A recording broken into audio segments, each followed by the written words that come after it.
심층 보도, 기획 취재, 주간 기획 등으로 구성된다.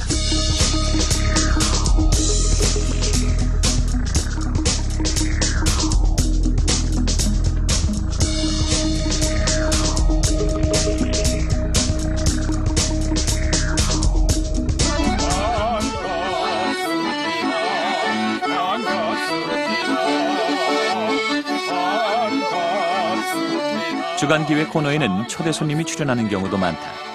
조선인민군 예술단에서 활동하다 3년 전 탈북한 마영애 씨 부부도 이날 방송에 초대됐다.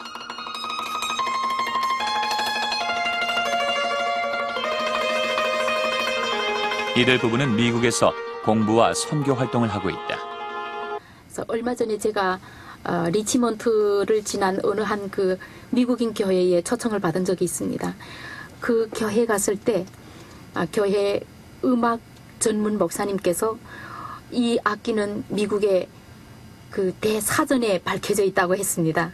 실제로 와서 보고 느끼니까 정말 여기는 하나님이 축복을 준 축복의 땅이라고 생각하고 많은 것을 느꼈고 정말 그 인간 세상에서 살만한 그런 곳이었습니다. 회담에 착수해야 한다. 이렇게 얘기한 것으로 보도가 됐습니다. 한국의 주요 인사들도 이 방송에 심심치 않게 출연하고 있다.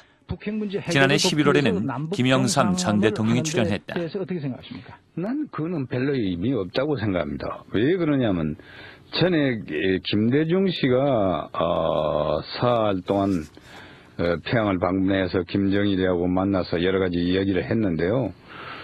거기서 그 후에 내가 김대중 씨를 만나서 뭐 자랑 삼아 이야기하길래 내가 이야기했지만 당신이 전부 속은 거 아니가?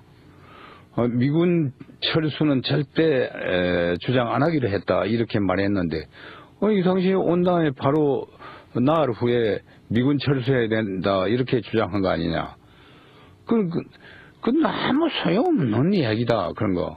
불가능한 거이고 글쎄 세상에 뭐 황장엽 전 노동당 비서도 2003년 11월 미국을 방문해 이 방송에 출연했다. 우리가 그 내부 화해를 시키자는 것은 인민들을 각성시켜서 그들이 각성시켜서 반체제 운동을 하게 만들자는 겁니다. 그렇게 하게 되면 내부의 힘에 의해서 체제를 바꿀 수 있다. RFA 한국어 팀은 모두 12명의 한국인 기자로 구성돼 있다. LA 탈북자가 한 20명 내지 30명 있대요. 그런데 이들은 자신들이 북한과 관련된 내용을 객관적이고 사실적인 근거에 따라 공정하게 방송하고 있을 뿐이라고 주장한다. 편향된 의도를 가지고 특정한 목적을 달성하기 위해 하는 방송이 아니라는 것이다. 저희 회사에는 사설 내지는 사시 알려주는 그런 게 없습니다. 에디토리얼이 없는 방송입니다. 그거는 여러 의견, 가령 좌익이거나 우익이거나 또 한반도 문제를 가지고 여러 각도에서 의견이 다른 사람들이 자기 의견을 얘기할 수 있는 광장을 제공해주는 그런 포럼의 역할은 하지만은 우리 자체 내에 사설이라는 것이 전혀 없는 방송입니다. RFA 방송은 다양한 현장 취재도 하고 있다. 특히 북한 인권 문제와 관련된 행사장에는 빠짐없이 참석한다. But at the same time, some believe that nuclear issues should go first before human rights issues. And do you think what should be given priority in the second term? And we would like China to recognize its international obligation to protect those refugees, to allow them to pass through and find asylum elsewhere, certainly not to send them back to North Korea. To do several things. One is to remove the 북한 핵 문제도 RFA가 중요하게 다루는 주제 가운데 하나다. on a schedule that has basically been agreed to by our two governments. 워싱턴에서 열리는 각종 북한 핵 관련 세미나 소식도 RFA의 주요 뉴스다. So long as it can hold on to that udder that SIG talked about, it will continue to claim. 워싱턴에서는 북한 핵 문제에 관련돼서 각종 세미나가 많이 있거든요. 특히 한국 전문가들이 이 문제에 대해서 관심이 많기 때문에 그거에 관련된 세미나가 있으면 언제든지 저희는 달려가서 취재를 합니다.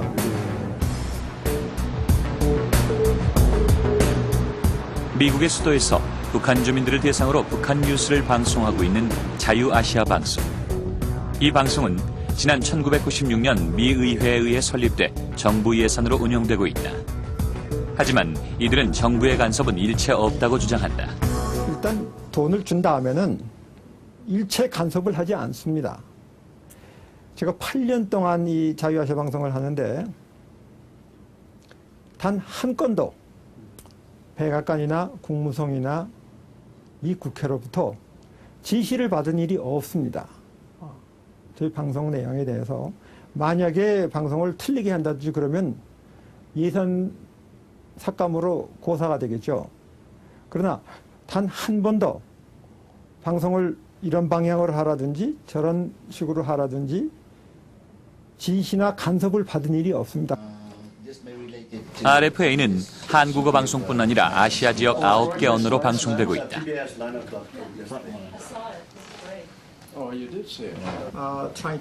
북한 지역을 대상으로 하는 한국어 방송은 그 9개 언어 가운데 하나다. RFA 측은 자신들은 해당 지역에 대한 객관적인 정보만을 제공할 뿐이지 그 나라를 위협할 의사는 전혀 없다고 주장한다. If a particular country thinks that it's being threatened by RFA, that's its problem. We certainly don't intend to do that. All that we want to do is bring news about the particular country to the people of that country so they will know what's going on in their own country. RFA는 자유 유럽 방송, 즉 RFE를 본따서 설립된 방송이다. 1946년에 시작된 RFE는 동유럽 사회주의 국가를 붕괴시키는 데 결정적인 역할을 한 것으로 평가받고 있다. 1989년 동독이 대량 탈출로 인해 붕괴된 것도 그 배경에는 RFE를 통한 정보 제공이 계기가 됐다는 것이다.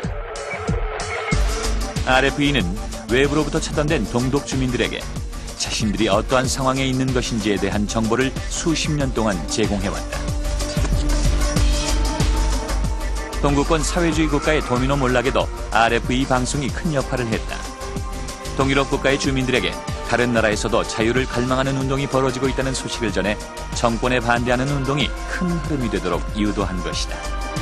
Not feeling isolated and felt that they were part of a large movement yearning for freedom. And so, and we provided them with moment-by-moment information as to what was happening in different parts of East Europe. And yes, we were a very important factor in that. 구소련은 RFE 방송을 차단하기 위해 막대한 노력을 했다. 하지만 RFE의 모든 전파를 막지는 못했다. 한편에서는 풍선을 이용해 구소련 지역에 라디오를 보내는 활동도 꾸준히 전개됐다. And this is why we were subject to phenomenal jamming. The Soviet Union spent twice as much trying to jam our messages. Now, in some of the countries where we broadcast fewer hours and where the jamming was more intense, we might only reach 15 to 20% of the population. But again, the word that we sent in, of course, was passed by word of mouth, so we reached a much larger audience.